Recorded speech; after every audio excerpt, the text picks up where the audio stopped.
How's it going? Good to see ya. And we're going to be doing this continuation of reading Awaken the Giant Within.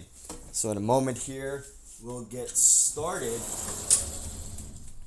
Just have to close the doors so that we maximize sound in this room. But starting off, I think a great question is, how's it going? What are you up to this Memorial Day?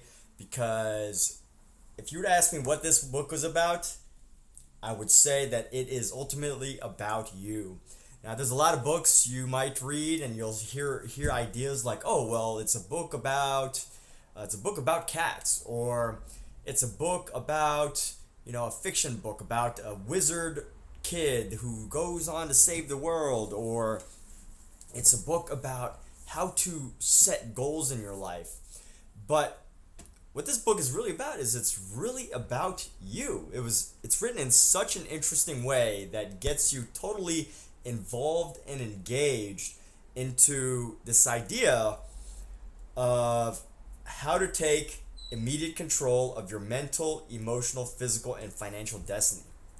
And what's so powerful about that is that there's so much there that covers so many areas of our lives that contribute to our well-being, to our destiny, that contribute to our purpose in life, all of those great areas.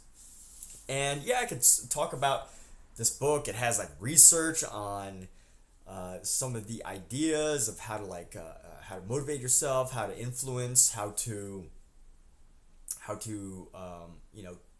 create change your levels of motivation, your physiology, how it all like connects to your mind, and how all I could talk about all that and what it's about. But ultimately, this book is about you, the reader, the person who wants to take immediate control of their mental, emotional, physical, and financial destiny, and ultimately, live the best life you can. So with that, this is interesting. So, Tony Robbins, the nation's leader in the science of peak performance, shows you his most effective strategies and techniques for mastering your emotions, your body, your relationships, your finances, and your life. At the end of the day, that's what our lives consist of. If we constantly talk about, oh, well, I want more of this in my life. I want more of that in my life. I wish I had more money. I wish I had, I wish I could find more better relationships. I wish I could, do this or do that. And at some level, there's a lot of gurus out there. But at the end of the day, what I've found from this book is that a lot of what we want to achieve, what we want to have, what we desire in life comes down from a few main fundamentals that come from establishing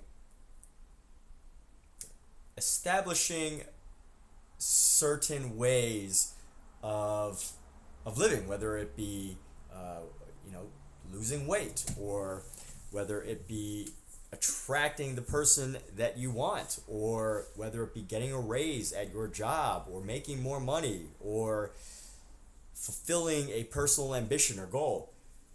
And all of those things come down to a few fundamental areas that are within just about every single person. And that's where I think this title really comes along, is the giant within yourself.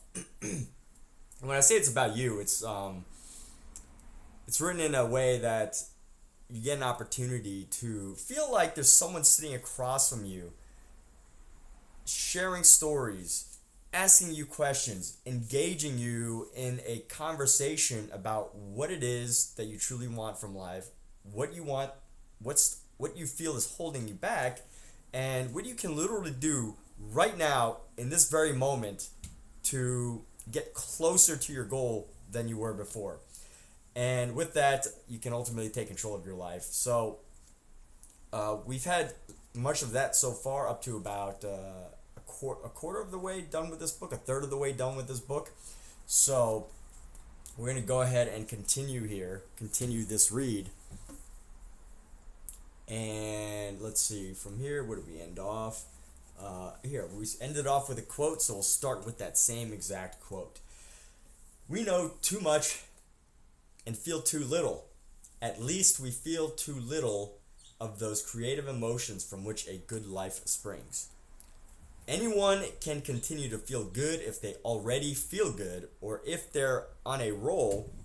It doesn't take much to accomplish this. But the real key in life is to be able to make yourself feel good when you don't feel good, or when you don't even want to feel good. Know that you can do this instantaneously by using your body as a tool to change state. Once you identify the physiology attached to a state, you can use it to create the state you desire at will. Years ago, I worked with John Denver, a man who impresses me not only with his musical ability, but also because his private persona is absolutely in line with his public image. The reason he succeeded is so clear. He's such an incredibly warm and caring man. The reason I was working with him was that he was experiencing writer's block. We identified the times when he wrote his best songs and discovered that their inspiration had come to him when he was doing something physical. Usually an entire song would flow through him after he'd skied down a mountain, flown his jet or his biplane, or driven his sports car at high speeds. Usually speed was involved, and a physical adrenaline rush along with the experience of focusing on the beauty of nature were all a major part of his creative strategy. At the time, he was experiencing a few frustrations in some areas of his life and had not been involved in the same intense outdoor activity. Just by making this change and getting back into a strong physiology, he was able to restore the certainty and flow of his creativity immediately. You and I have the capacity to make changes like this at any time. Just by changing your physiology, we can change our level of performance. Our capability is always there. And what we've got to do is put ourselves into states where it is accessible. The key to success then is to create patterns of movement that create confidence, a sense of strength, flexibility, a sense of personal power, and fun. Realize that stagnation comes from lack of movement. Can you think of an old person, someone who doesn't get around much anymore? Getting old is not a matter of age. It's a lack of movement, and the ultimate lack of movement is death. If you see children walking along the sidewalk after a rain and there's a puddle in front of them, what are they going to do when they get to the puddle? They're going to jump in. They're going to laugh, splash around, and have a good time. What does an older person do? Walk around it? No, they won't just walk around it. They'll complain the whole time. You want to live differently? You want to live with a spring in your step, a smile on your face? Why not make cheerfulness, outrageousness, playfulness a new priority for yourself? Make feeling good your expectation. You don't have to have a reason to feel good. You're alive. You can feel good for no reason at all. Isn't that powerful? And I've got a great example of this as it ties to billionaires, which I think is interesting. So Warren Buffett, one of the most successful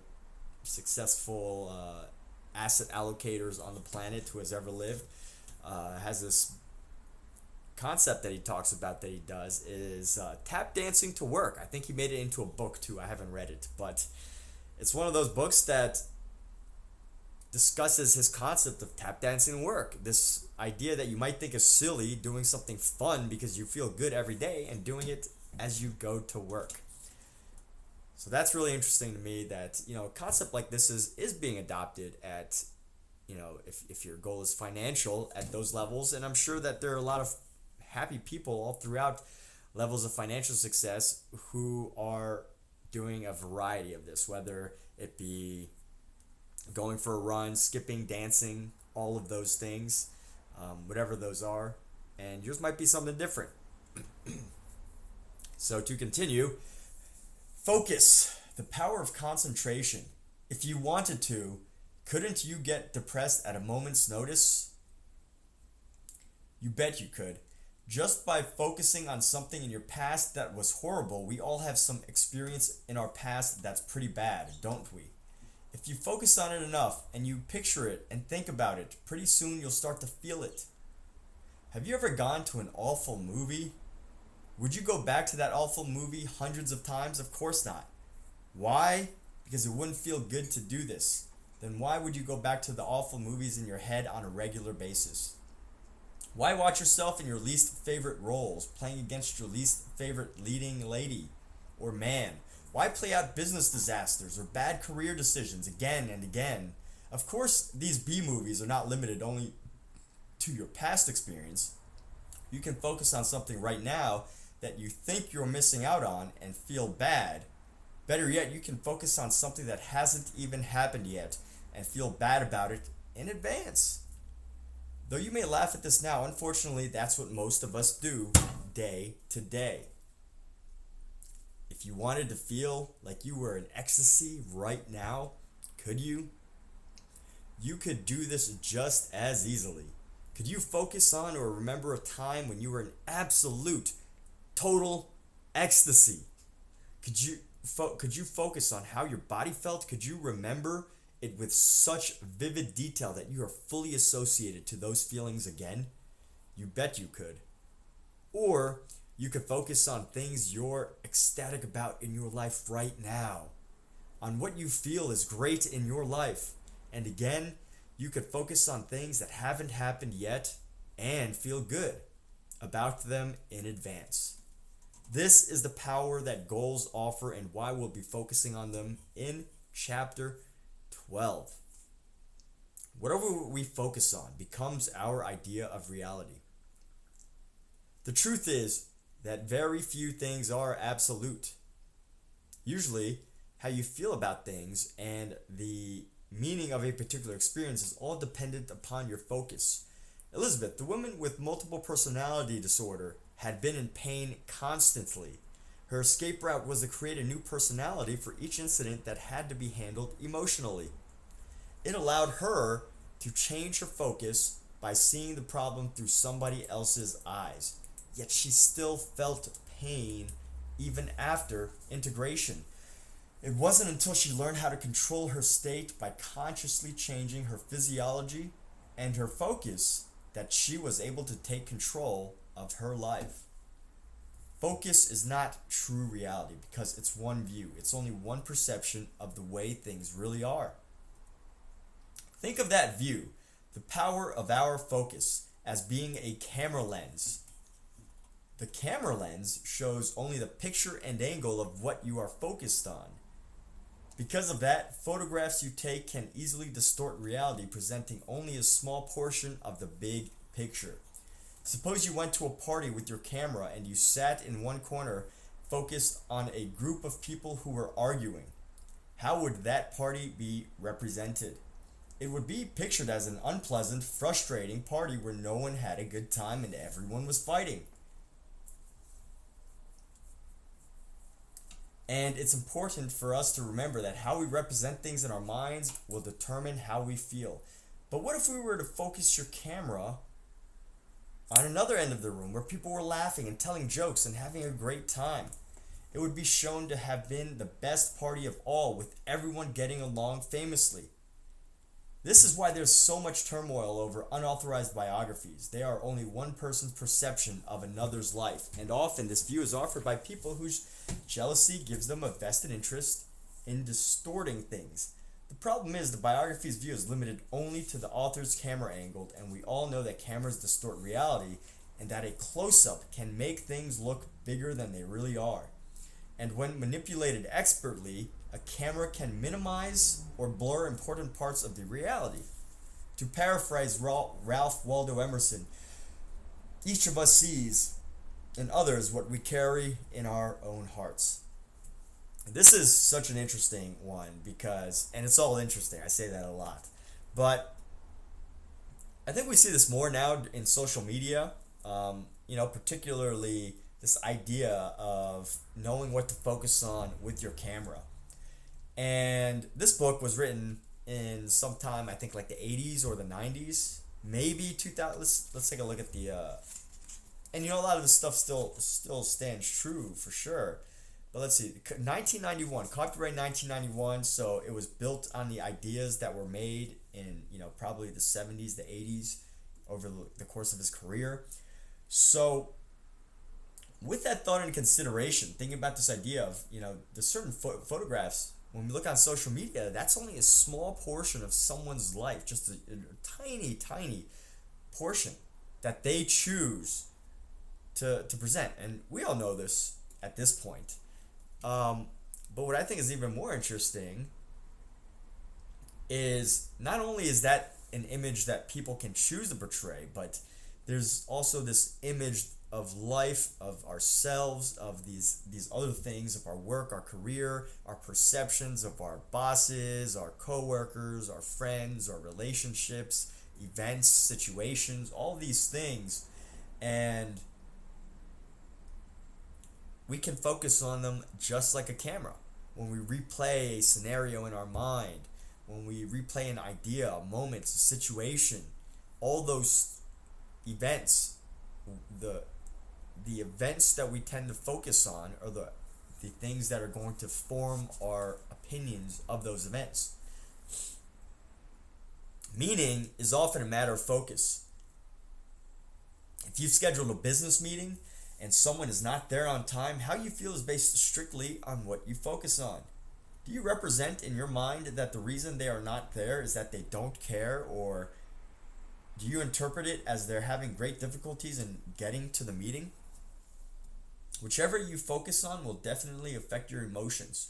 What if you're upset with them, and the real reason they were late is that they were fighting to get a better bid on the business proposal they were bringing you? Remember, whatever we focus on will determine how we feel. Maybe we shouldn't jump to conclusions. We should choose what to focus on very carefully. Focus determines whether you perceive your reality as good or bad, whether you feel happy or sad. A fantastic metaphor for the power of focus is racing cars. A real passion for me. Driving a Formula race car can sometimes make flying a jet helicopter seem like a very relaxing experience. In a race car, you cannot allow your focus to wander even for a moment from your outcome. Your attention can't be limited to where you are, neither can it be stuck in the past or fixed too far in the future. While remaining fully aware of where you are, you have to be anticipating what's about to happen in the near future. This was one of the first lessons I learned when I started racing school. The instructors put me in what's called a skid car, an automobile that has a computer built into it with hydraulic lifts that can pull any wheel off the ground on a moment's signal from the instructor. The number one fundamental they teach in driving is focus on where you want to go, not on what you fear. If you start to skid out of control, the tendency, of course, is to look at the wall. But if you keep focusing on it, that's exactly where you'll end up. Drivers know that you go where you look. You travel in the direction of your focus. If you resist your fear, have faith, and focus on where you want to go, your actions will take you in that direction. And if it's possible to turn out of it, you will. But you stand no chance if you focus on what you fear. Invariably, people say, what if you're going to crash anyway?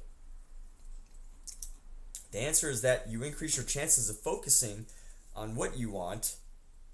You increase your chances by focusing on what you want. Focusing on the solution is always to your benefit. If you have too much momentum in the direction of the wall, then focusing on the problem just before the crash is not going to help you anyway. And I love this one part right here. If you resist your fear, have faith, and focus on where you want to go, your actions will take you in that direction. And if it's possible to turn out of, you will. So there's some real interesting language there of this idea that if it's possible to turn out of, in the sense that this isn't about doing the impossible. It's not about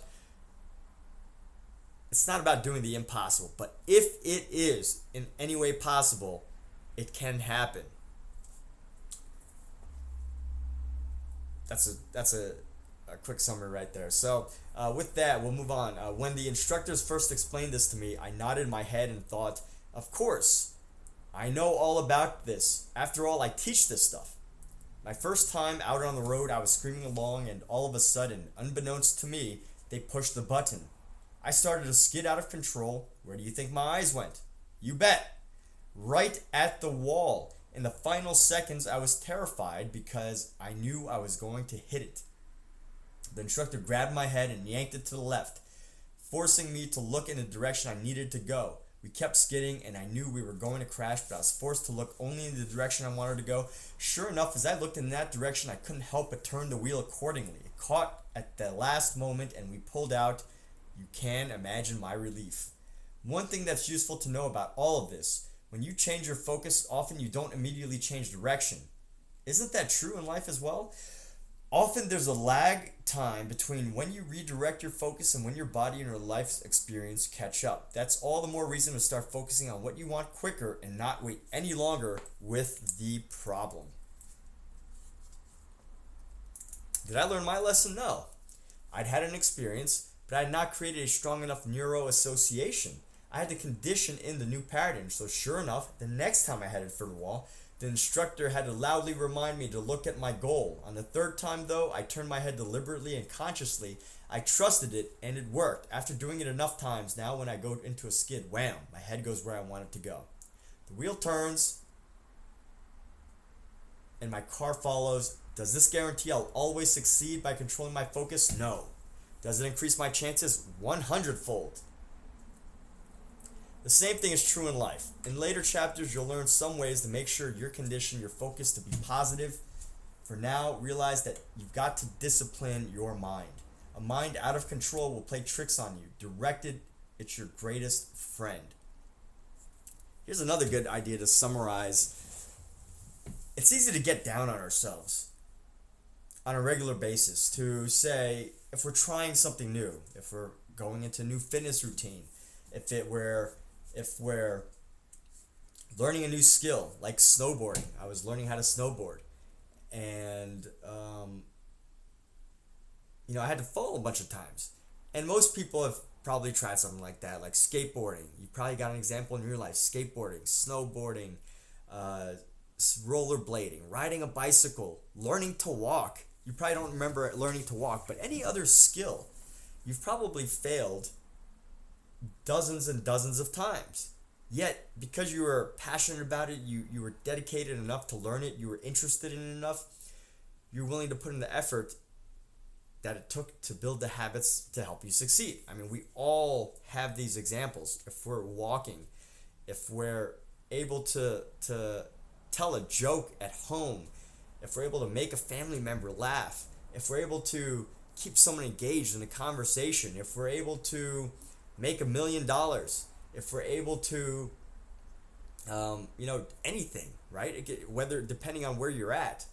And if you want to build a new habit, this idea of having to create new neuro associations, having to create new ways of how you approach life, you might not necessarily succeed every single time, depending on the level of difficulty, but as you start to work towards it, to not be so hard on yourself and to continue on and try again and start to build those associations in your mind. Ask and you will receive, seek and you will find, knock and it will be opened to you. Matthew 7:7. So I'm pretty sure that is a very popular quote from the Bible, which I've heard outside of it, but at the same time, this is ultimately about how to get what you want, and that's a powerful idea. It's a simple concept, like seek, ask, and you will receive, seek, and you will find. What you focus on, what you ask for, you will receive, and what you seek, you will find. So knock, and it will be open to you. So you'll get those things in your life that you want. I mean, this is like something that's been said since the beginning of time, right? Probably not beginning of time, but a concept since as far as human conscious has been aware of itself, that has been a truth. The most powerful way to control focus is through the use of questions. For whatever you ask, your brain provides an answer. Whatever you look for, you'll find. If you ask, why is this person taking advantage of me? You're going to focus on how you're being taken advantage of, whether it's true or not. If you ask, how can I turn this around? You'll get a more empowering question. Answer. Questions are such a powerful tool for changing your life. I've reserved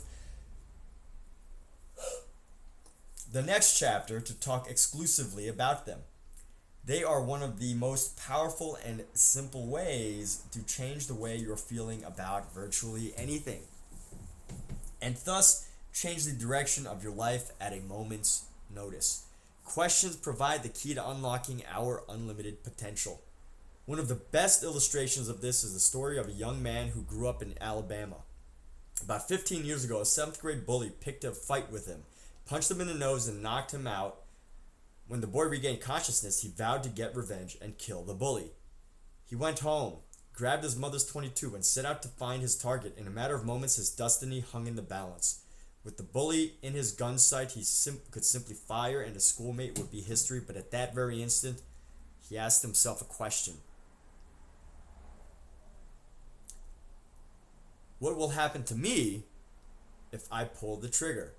And another image came into focus, a picture as painful as any imaginable. In that split second, which would take the boy's life in one of two very different directions, he visualized with chilling clarity what it would be like to go to jail. He pictured having to stay up all night to keep the other prisoners from raping him. That potential pain was greater than the anticipation of revenge. He re-aimed his gun and shot a tree. This boy was Bo Jackson, and as he describes this scene in his biography, there's no question that at that pivot point in his life, the pain associated with prison was a force more powerful than the pleasure of satisfaction he thought killing the other boy would bring. One change in focus, one decision about pain and pleasure probably made the difference between a kid with no future and one of the greatest athletic success stories of our time. Wow, imagine that. There's probably so many people who could and still have a lot of potential in jails and prison, or not even in prison or jail. It doesn't even have to be there. People who have simply not made the decision, or made a wrong decision, or they have the opportunity to make a good decision right now and they're just not doing it. And it's just as a matter of finding a mentor, finding the right ideas, finding an idea like some of the things that are coming from this book. So, on with another quote. As the Fletcher whittles and makes straight his arrows, so the master directs his straying thoughts. Hey, that's pretty cool right there. That's the Buddha. I like that quote. As the Fletcher whittles and makes straight his arrows, so the master directs his straying thoughts. Now, my curiosity is, which one are they talking about? Is the master directing the Fletcher? But that's interesting, because what I'm interpreting it saying is that a master ultimately directs not necessarily an apprentice, but it could be anybody. The master of something is able to help direct someone who's not a master's thoughts. So if you're not a master, you're probably getting better at things. You're not necessarily a master. But what if it is simply the difference between mastery and non-mastery is the ability to effectively direct your thoughts? I mean, of course, you need to know and have the skill and ability to make straight the arrow and whittle, but to be the master is to be able to direct their straying thoughts. It's not only what you focus on, but how. Our experience of the world is created by gathering information through the use of our 5 senses. However, each of us tends to develop a favorite mode of focus, or a modality as it is often called. Some people are more impacted, for example, by what they see. Their visual system tends to be more dominant. For others, and I'm going to turn this around because I'm going to rotate a little bit. Created by gathering information through the use of our 5 senses. However, each of us tends to develop a favorite mode of focus, or modality as it is often called. Some people are more impacted, for example, by what they see. Their visual system tends to be more dominant. For others, sounds are the trigger for the greatest of life's experiences, while for still others, feelings are the foundation. Even within each of these modes of experience, though, there are specific elements of pictures, sounds, or other sensations that can be changed in order to increase or decrease the intensity of our experience. These foundational ingredients are called submodalities. For example, you can make a picture in your mind and then take any aspect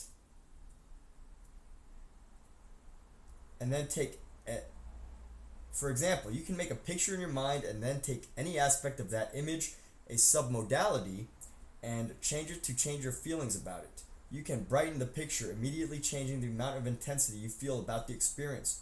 This is known as changing a submodality. Probably the greatest expert in submodalities is Richard Bandler, co-founder of Neuro-Linguistic Programming. The lineage of experts on this dates back to the foundational work on the five senses done by Aristotle, which categorizes perception models. You can radically raise or lower your intensity of feeling about anything by manipulating submodalities. They affect how you feel about virtually anything, whether you feel joy, frustration, wonder, or despair. Understanding them enables you to not only change how you feel about any experience in your life, but to change what it means to you and thus what you can do about it. One image I've found very useful is to think of submodalities as the grocery store UPC barcodes. Those clusters of little black lines that have replaced the price tags in just about every supermarket you patronize today. The codes look insignificant, yet when pulled across the checkout scanner, they tell the computer what the item is, how much it costs, how its sale affects the inventory, and so on. Submodalities work the same way. When pulled across the scanner of the computer we call the brain, they tell the brain what this thing is, how to feel about it, and what to do. You have your own barcodes, and there's a list of them coming up along with the questions to ask to determine which of them you use. For example, if you tend to focus upon your visual modalities, the amount of enjoyment you get from a particular memory is probably a direct consequence of the submodalities of size, color, brightness, distance, and amount of movement in the visual image you made of it. If you represented yourself with auditory submodalities, then how you feel depends on the volume, tempo, pitch, tonality, and other such factors you attach to it.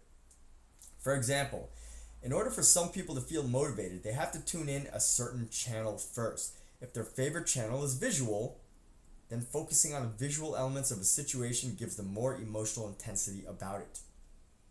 For other people, it's the auditory or kinesthetic channels, and for some, the best strategy works like a combination lock.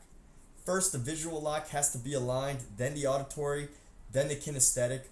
All three dials have to be lined up in the right place and the right order for the vault to open. Once you're aware of this, you'll realize that people are constantly using words in their day-to-day language to tell you which system and which submodalities they are tuning in. Listen to the ways they describe their experience and take it literally. For example, in the last two sentences, I use the terms tuning in and listen. Clearly, these are auditory examples. How many times have you heard someone say, "I can't picture doing that"? They're telling you what the problem is. If they did picture doing that, they'd go into a state where they'd feel like they can make it happen. If you're really upset, they may be right. Or someone may have once said to you, "You're blowing things out of proportion." If you're really upset, they may be right. You may be taking images in your mind and making them much bigger, which tend to intensify the experience.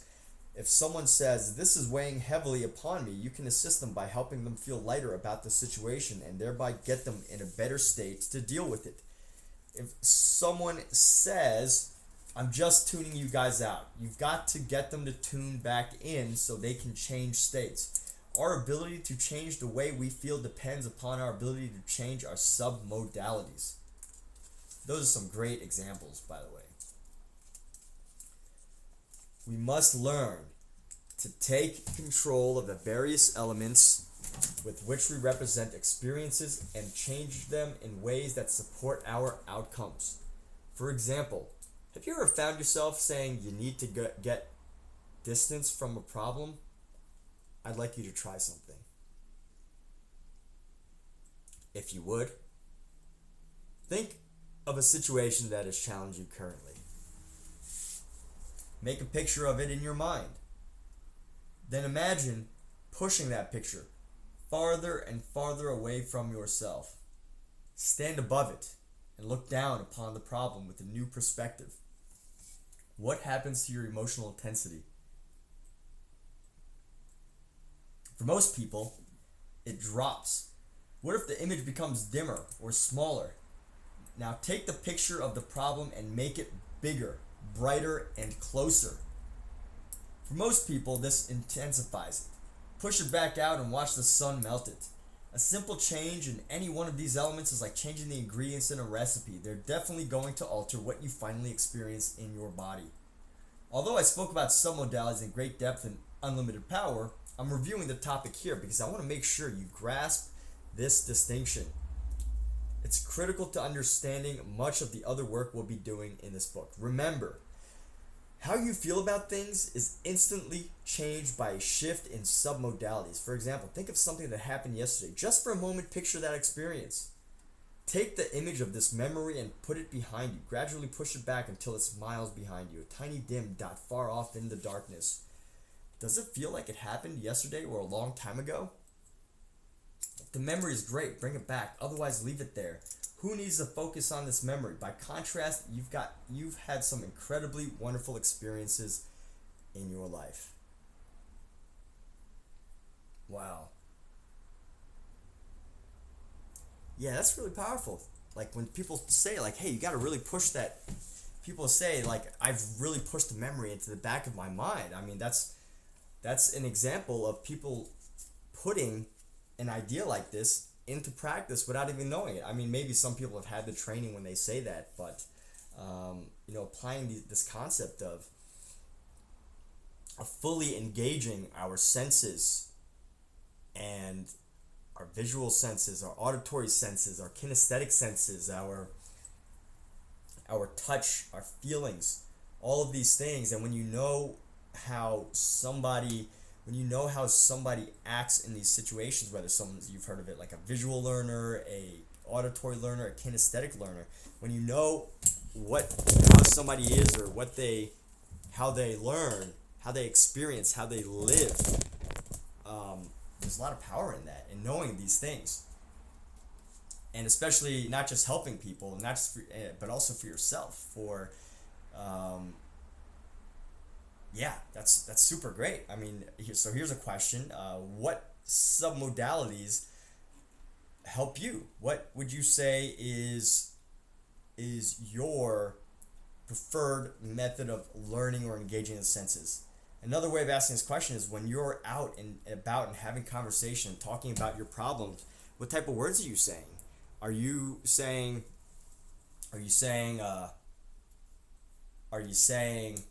I see that, or it's just too dark of a moment, or visual, right? Something's too dark for me to talk about, or I can't quite get my hands on the solution. If you're kinesthetic, someone who needs like sense touching, or something doesn't smell right is another one, or it's on the tip of my tongue, which might be a kinesthetic, might be a taste one, or something such as it doesn't sound like such a good idea. So those are just some examples, but here we go. Common expressions. Visual submodalities. That really brightens my day. That puts things in a better perspective. That's a top priority. This guy has a checkered past. Let's look at the big picture. This problem keeps staring me in the face. Auditory submodalities. He's constantly giving me static about that. The problem is screaming at me. I hear you loud and clear. It brought everything we were doing to a screeching halt. The guy is really offbeat. That sounds great. Kinesthetic submodalities. That guy is slimy. The pressure's off, the pressure's on. This thing is weighing on me. I feel like I'm carrying this whole thing on my back. This concert is really hot. I'm absolutely immersed in this project.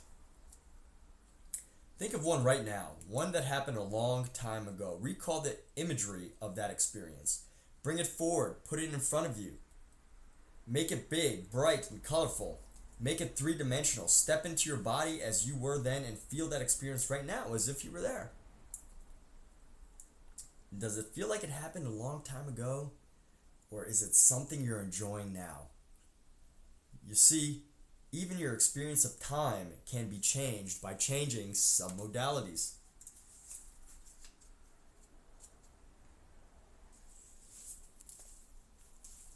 Create your own blueprint. Discovering your submodalities is a fun process. You may want to do this on your own, although you may find it more fun to do with someone else. This will help you with the accuracy, and if they're also reading this book, you'll have a lot to talk about and a partner in your commitment to personal mastery. So very quickly now, think of a time in your life when you had a very enjoyable experience and do the following. Rate your enjoyment on a scale from 0 to 100, where 0 is no enjoyment at all and 100 is the peak level of enjoyment you could possibly experience. Let's say you came up with 80 on this emotional intensity scale. Now go to the checklist of possible submodalities, page 151, upcoming page, and let's discover which elements are apt to create more enjoyment in your life than others. More pleasure feelings than pain feelings. Begin to evaluate each of the questions contained in the checklist against your experience. So for example, if you remember this experience and focus on the visual submodalities, ask yourself, is it a movie or a still frame? If it's a movie, notice how it feels. Does it feel good? Now change it to its opposite. Make it a still frame and see what happens. Does your level of enjoyment drop? Does it drop significantly? By what percentage? As you made it a still frame, did it drop from 80 to 50, for example? Write down the impact that this change has made so you'll be able to utilize this distinction in the future.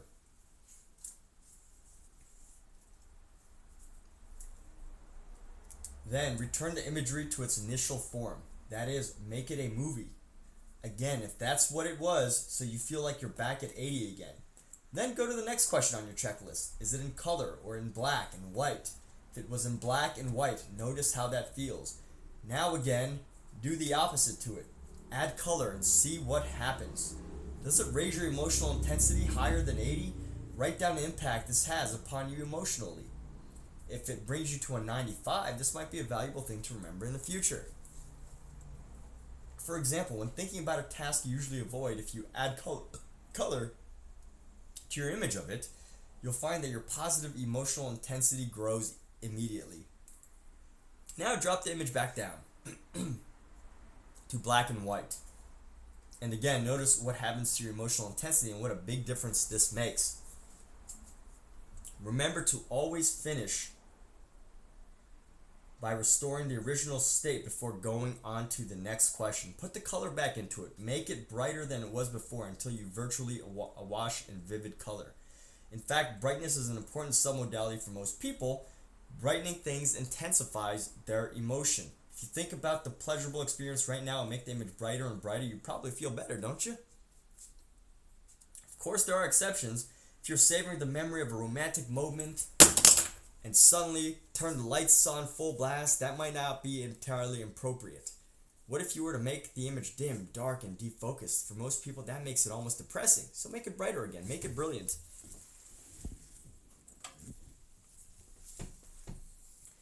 And we're going to go into this checklist of possible submodalities here. Checklist of possible submodalities. Visual, 1, movie, still. Is it a movie or a still frame? 2, color, black and white. Is it color or black and white? 3, right, left, center. Is the image on the right, left, or center? 4, up, middle, down. Is the image up, middle, or down? 5, bright, dim, dark. Is the image bright, dim, or dark? I'm not going to read the visual. I'm going to read the submodalities because it's just a repeat. So, actually, you know what? 7, proximity. How close is the image to you? Because it doesn't actually use the word in it. So, number 8, fast, medium, slow. Is the speed of the image fast, medium, or slow? 9, specific focus. Particular element focused on consistently? 10, in picture. Are you in the picture or watching from a distance? 11, frame, panorama. Does the image have a frame or is it a panorama? 3D, 2D. Is it 3-dimensional or 2-dimensional? 13, particular color. Is there a color that impacts you most? 14, viewpoint. Are you looking down on it, up, from side, etc.? Special trigger. Anything else that triggers strong feelings? Auditory. Self, others. Are you saying something to yourself or hearing it from others? 2, content. What specifically do you say or hear? 3, how it's said. How do you say or hear it? Volume. How loud is it? 5, tonality. What is the tonality? 6, tempo. How fast is it? 7, location. Where's the sound coming from? Harmony, cacophony. Is the sound in harmony or cacophonous? 9, regular, irregular. Is the sound regular or irregular? Inflection. Is there inflection in the voice? 11, certain words. Are certain words emphasized? 12, duration. How long did the sound last? 13, uniqueness. What is unique about the sound? 14, special trigger. Anything else that triggers strong feelings? Kinesthetic. 1, temperature change. Was there a temperature change, hot or cold? 12, texture change. Was there a texture change, rough or smooth? 3, rigid, flexible. Is it rigid or flexible? 4, vibration. Is there vibration? 5, pressure. Was there an increase or decrease in pressure? 6, location of pressure. Where was the pressure located? 7, tension, relaxation. Was there an increase in tension or relaxation? 8, movement, direction. Was there movement? If so, what was the direction and speed? 9, breathing, quality of breathing. Where did it start / end? Weight. Is it a heavy or light? Steady, intermittent. Are the feelings steady or intermittent? Size, shape change. Did it change size or shape? 13, direction. Were feelings coming into body or going out?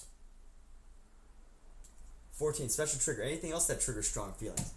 So that's really a great, just having this alone is probably worth the price of this book. These ideas, if you want to not just help yourself, but help others as well, where you can help them manage an image, a situation that happens in their mind, and help them transform it to something that's helpful to them or makes it less impactful. So in a situation where someone might get anxiety and they're getting they're overthinking something. Like, for example, here's a question for you. What is a situation in the future that you might feel stressed about? Or what is a situation, depending, on what you're looking to achieve, right? Like, if your goal is to overcome the situation and do it at its best, then, the question would be, what is a situation in your future that you might be stressed about? And then as you're imagining it, transforming the way it looks, literally transforming what you hear, what you feel, making it sound funny, making it less intimidating. Is it dark? Is it bright? And these are images that ultimately help to shape how you feel about it. And another way, if you don't want to think about a stressful situation, thinking about a happy situation, an exciting situation, something that inspires you to get into a positive state, rethink about a previous event, an event in the past that excites you, that motivates you, or something that's going to happen in the future that excites you or motivates you. So with that, let's go ahead and continue. So continue down your list, noting which of these visual submodalities changes your emotional intensity the most. So definitely read this book. Consider getting this book just for this list itself. But continue down your list, noting which of these visual submodalities changes your emotional intensity the most. Then focus on the auditory submodalities. As you recreate the experience inside your head, how does it sound to you? What does raising the volume to do to the level of pleasure you feel? How does increasing the tempo affect your enjoyment? By how much? Write it down and shift as many other elements as you can think of. If what you're imagining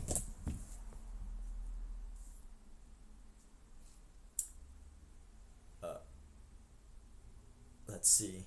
As you go through each of these changes, how does your body feel? Write it down. When you're done experimenting with the whole checklist of submodalities, go back and adjust until the most pleasurable image reemerges. Make it real enough so you can get your hands around it and squeeze the juice from it. As you go through these exercises, and I'm going to write down a little note here. Become conscious. Be conscious of my mental experiences. I'm going to put the experiences because some of them might be visual, some of them might be auditory, some of them might be a kinesthetic, an imagined kinesthetic experience. And I think this could be very helpful, especially in meditation, because most of the idea of meditation is transforming, letting ideas pass, and that's like the core of true meditation. But there's some meditation that allows you to think of a situation, to help imagine yourself in situations, to help plan for the future. And it could probably be helpful to really transform these images, to modify these images and highlight them or make them more or less intense, depending on what we're trying to accomplish. As you go through these exercises, you will quickly see that some of these submodalities are much more powerful for you than others. We're all made differently and have our own preferred ways of representing our experiences to ourselves. What you've just done was to create a blueprint that maps out how your brain is wired. Keep it and use it. It will come in handy someday, maybe today. By knowing which submodalities trigger you, you'll know how to increase your positive emotions and decrease your negative emotions. For example, if you know that making something big and bright and bringing it close can tremendously intensify your emotion, you can get yourself motivated to do something by changing its imagery to match these criteria. You'll also know not to make your problems big, bright, and close, or you'll intensify your negative emotions as well. You'll know how to instantly shake yourself out of a limiting state and into an energizing, empowering one. And you can be better equipped to continue your pathway to personal power. Knowing the large part that submodalities play in your experience of reality is crucial in meeting challenges. For example, whether you feel confused or on track is a matter of submodalities. If you think about a time when you felt confused, remember whether you were representing the experience as a picture or a movie. Then compare it to a time when you felt that you understood something.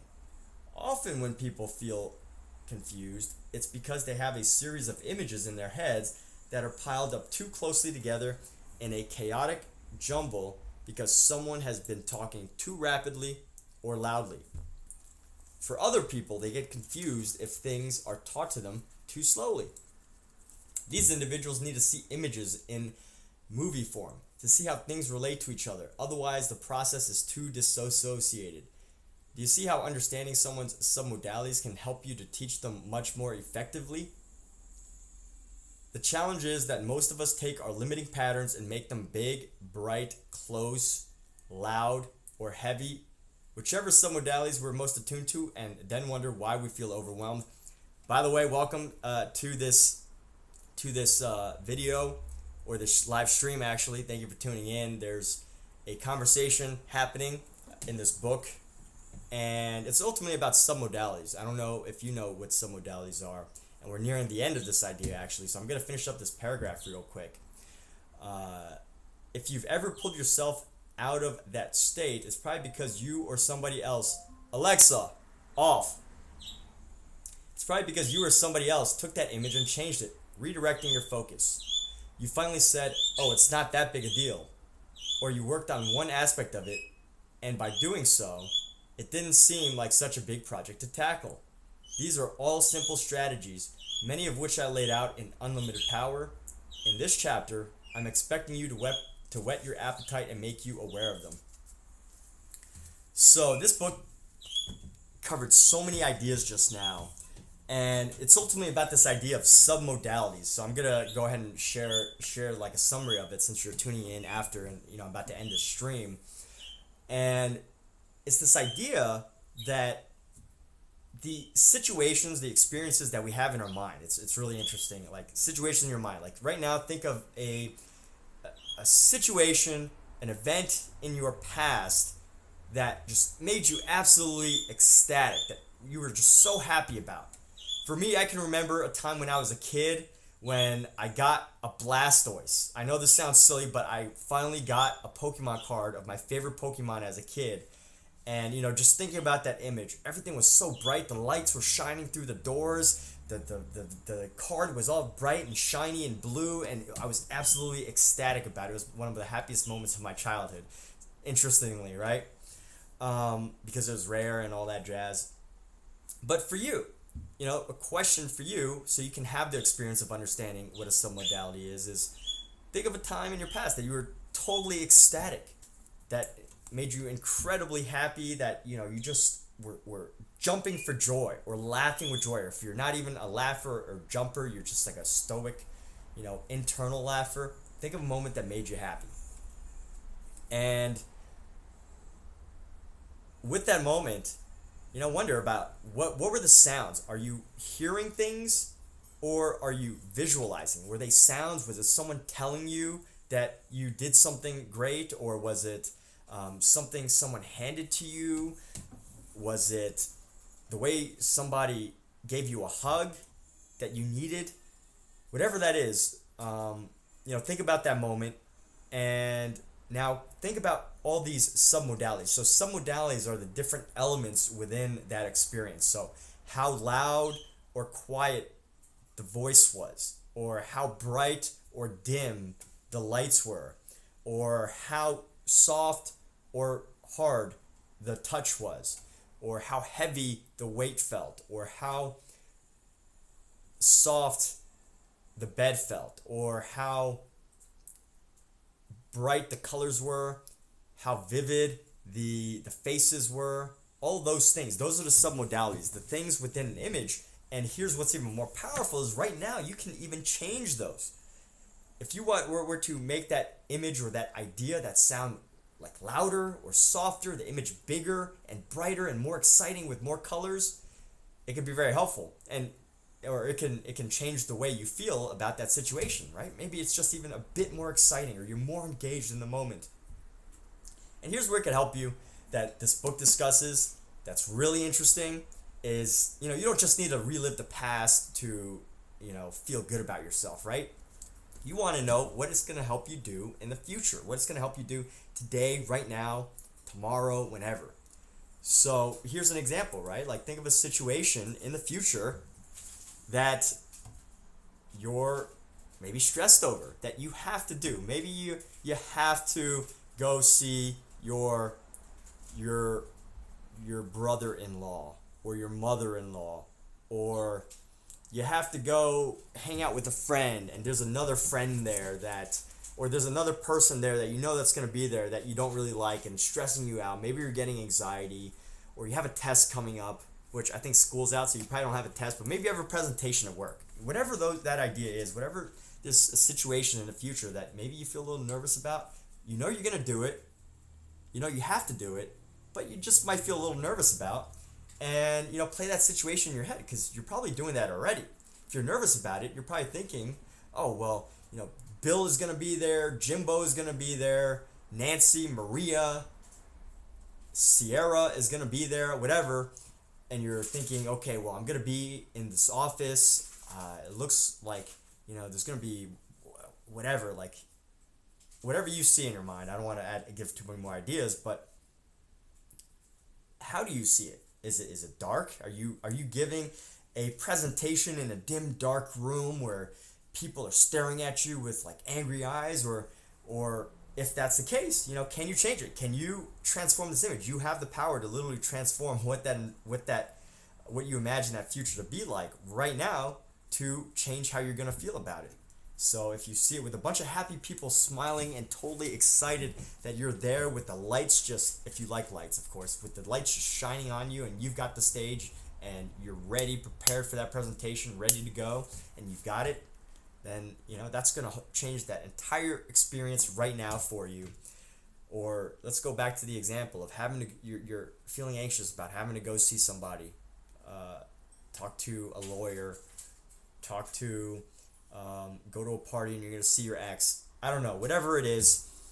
And how do you see that situation? What are you hearing? What are the sounds? Are you hearing them crack a joke, and you're going to think, oh, well, they're such a jackass that it's not funny, or just look at them being their smug selves, right? So whatever that is, whatever's making you anxious, think about the submodality of it, the quality of that sound. Can you blow it up, blow the picture up, and make it twice the size? What does that do? Does that make you more anxious? Okay, well, if that's the case, make that image smaller. Make that image smaller to where it's not giving you as much anxiety. Like push it just far, far, far away in front of you. Push it far, far, far, far behind you, to where it's just a little speck that you just know it's there, but it doesn't really bother you anymore. And then, you might still have the sounds. So if you got those sounds, how can you manipulate that sound? Yes, manipulate that sound. You have the ability to manipulate the thoughts and ideas and sounds within yourself that you're coming up with. So whatever that sound is, transform it, change it. If you're hearing like somebody with like a screeching, nasty, annoying, just absolute disgusting voice, and that's keeping you from feeling excited about this situation, then change that voice. Change it to something more pleasant. Or, make it smaller, squeaky. Make it super squeaky like a little mouse until it finally just disappears like whatever you need to make it disappear silly and not make you anxious. But powerful chapter in this book. There was a lot on that, and there were so many submodalities to look at: size, texture, quality, vibrancy, tempo, speed, whatever. Totally worth the read just for that one chapter, because yes, you could do this for other people, but at the same time, when you can become aware of this power yourself, who knows what it can help you overcome and ultimately achieve. So with that said, thank you for watching this video. Thank you for tuning into the stream, and feel free to engage or ask questions in this next few moments, or next time you tune in. And with that said, thanks you, and good to see ya.